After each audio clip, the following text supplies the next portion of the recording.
Air Services Australia's delayed notification to the Australian Defence Force regarding the Chinese military's live-fire drills has sparked significant controversy.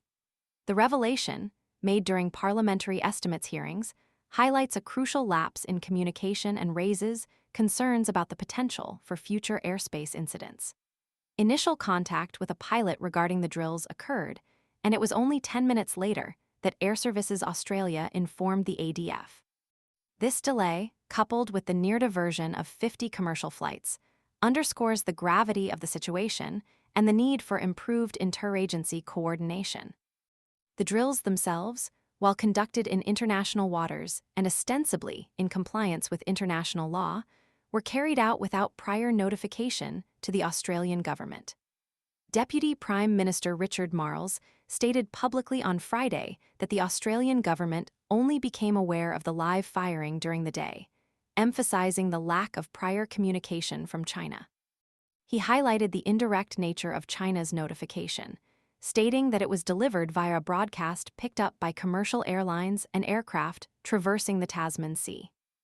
This method, lacking the formal channels typically used for such notifications, points to a deliberate omission on the part of the Chinese military, potentially exposing commercial flights to unnecessary risk. Air Services Australia's chief executive, Rob Sharp, testified before the Estimates Committee on Monday, detailing the organization's initial awareness of the situation. Sharp explained that Air Services Australia's first inkling of the live-fire exercises came from Virgin Australia, which reported a broadcast from a foreign warship announcing live firing approximately 300 nautical miles east of the Australian coast. This underscores the reliance on commercial airlines for critical information regarding military exercises in international waters, a situation that raises significant safety concerns. The lack of proactive notification from the Chinese military places the onus on commercial entities and Air Services Australia to identify and mitigate potential threats, a responsibility that should ideally rest with the participating military forces. The three People's Liberation Army Navy plan vessels involved, the Jiangkai-class frigate Hengyang, the Renhai-class cruiser Zunyi, and the Fuchek-class replenishment vessel Waishanhu, have been subject to sustained surveillance by the Australian and New Zealand navies for over a week. Their presence in the Coral Sea, northeast of Australia, has prompted heightened scrutiny of China's naval activities in the region.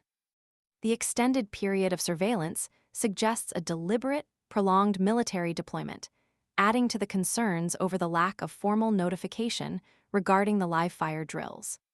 The incident highlights a significant communication breakdown between China and Australia, raising questions about transparency and potentially jeopardizing the safety of civilian aircraft operating in the region.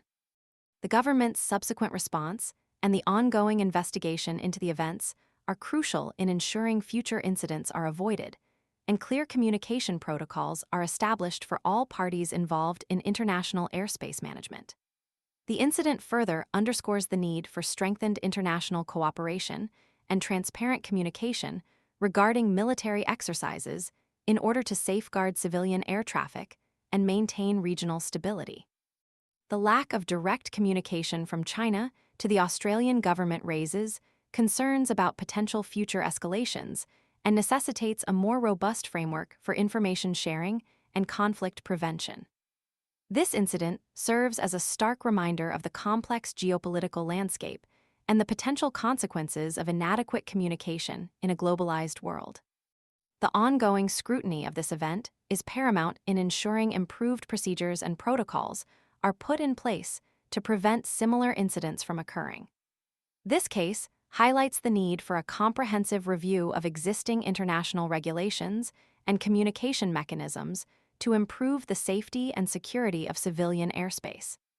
The international community must work collaboratively to develop stronger guidelines and protocols to prevent future incidents and ensure the safety of all air traffic.